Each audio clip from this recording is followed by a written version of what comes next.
Taking a song and putting a marker every 4 beats and then fitting clips in between those markers, that's not called editing. That's called laziness. So here are a few tips to improve your montage videos and not let the music dictate the edit. After all, you are the editor, not the music. Tip number 1, make some building blocks out of the song. So first, identify a 4-beat loop.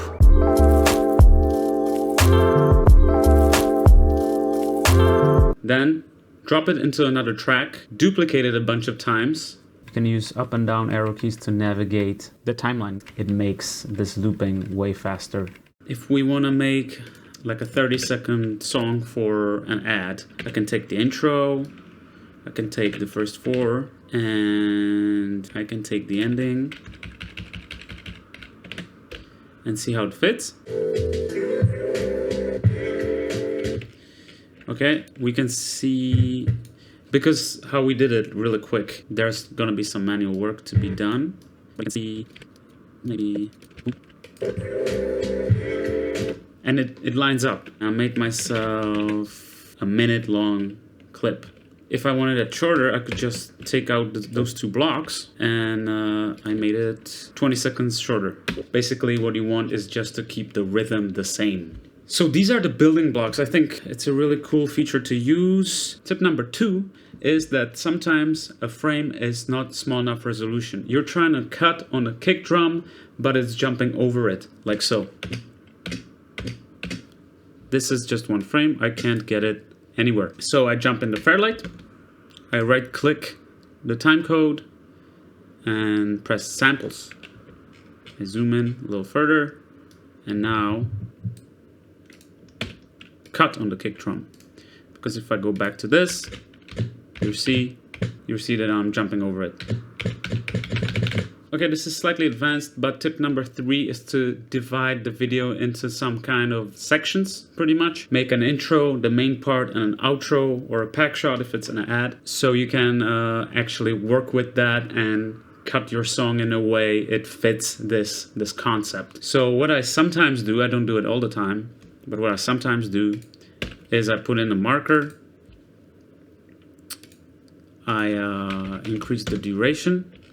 This helps so you actually have an intention when you're going into the edit instead of letting the song dictate whatever the edit is supposed to look like. Tip number 4 is to overlap sections and effects. It helps them to not stand out as much and kind of weave into each other very nicely. There are at least 3 ways to crossfade and fade clips in DaVinci Resolve. Let me show you now. So for example, if you go here in the music, you can go in the top left corner and just drag it in. I'm gonna put it back.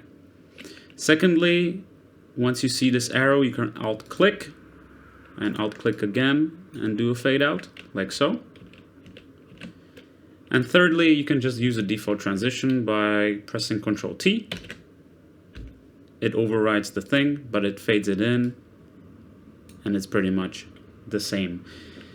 Though I don't know what kind of math is behind it, but from a user standpoint, it is the same.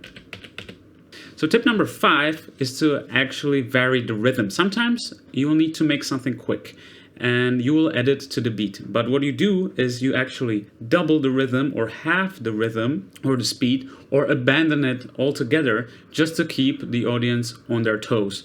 So if you look at this video here,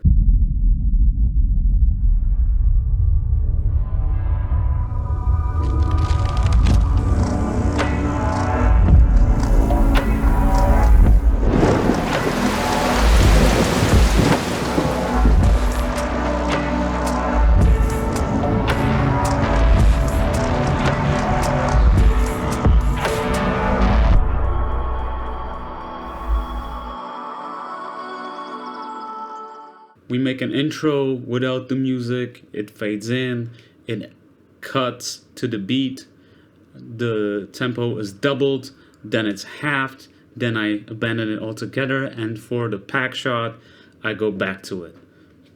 Nothing complicated. Okay, number 6, don't be afraid to use effects on a finished song. This is your edit and don't be afraid to manipulate it. One of my favorite effects is to put a low pass filter on it to make a sort of underwater effect. I think the best way is to actually split the clip, go into inspector, oh look, it's already here, turn on equalizer, switch off inspector, crossfade in between it, and now I would actually like to color it just so I know it's different. And now I've got a nice... And if I don't like it, I can just delete it and then delete the cut, and I'm where I was before. Tip number 7, 8, and 9 will only be on my Patreon. If you want to support the channel, please go look over there. There will also be the shots to download for you to try your own hand and editing this little spec ad. However, I cannot put the audio files in it because they're under a license. You will have to source them yourself. When I was starting out, I was short of nice shots, so I thought I would provide you with these. Okay, and tip number 10 is using stems. It is basically like using effects, but on steroids. Instead of using a low pass filter, you can only take the bass. Instead of only using a high pass filter, you can only take the drums or the cymbals. And that can really help make that video way more dynamic than before. What does it mean in practice? So for example, this song needed to end by the 30-second mark. If we have a look, this song extends way past that. So what I did is took the bass, crossfaded it, and made an earlier ending. So it looks like this.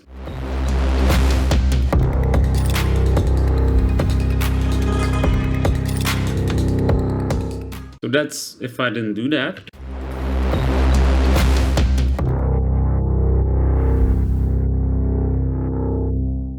And this is how I get an artificial ending. One caveat about how you need to work with stems in DaVinci Resolve is if I go here, you have the full song. It looks like that. And then you need to take the bass, and then you take drums, and then you take the guitar, and you take wind, and now to make different colors. So now you get all the clips in one place, and I like to then Alt drag it and enable clip, sorry. I have it on Shift E, so that basically just mutes it. I then cut the song in a way like where I want it to start. I then move it. Let's say I moved it here. I go where I want only the bass. I find the bass, I alt click it, I enable it. Also I gotta make an edit on all of them. And I do this. For it to fade into each other, I just apply a default transition. And then to clean up the timeline, you can, in the end, put it on one track and get rid of the rest.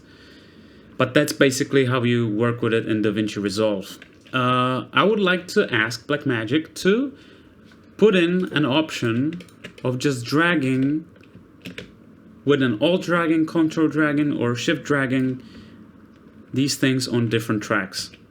It is something that is in music editing software that we are missing, and this is really taking up a lot of time and is not very effective. This is how it's done in Ableton. So you can drag it in, or I hold Control and it puts it on a separate track. Why don't we have it, Blackmagic? Please. Another way to use this tip is to have maybe spoken word peek through, or maybe some sound effects peeking through. The edit is your oyster. Anyway, if you've enjoyed the video and want some extra information or want to work with these shots, you can head over to my Patreon. I will greatly appreciate it because these videos are not easy to make. If you don't want to do any of that, just take all this free information and run with it. If you want to support the channel for free, comment, like, subscribe, and I hope to see you in the next one. Okay, bye-bye.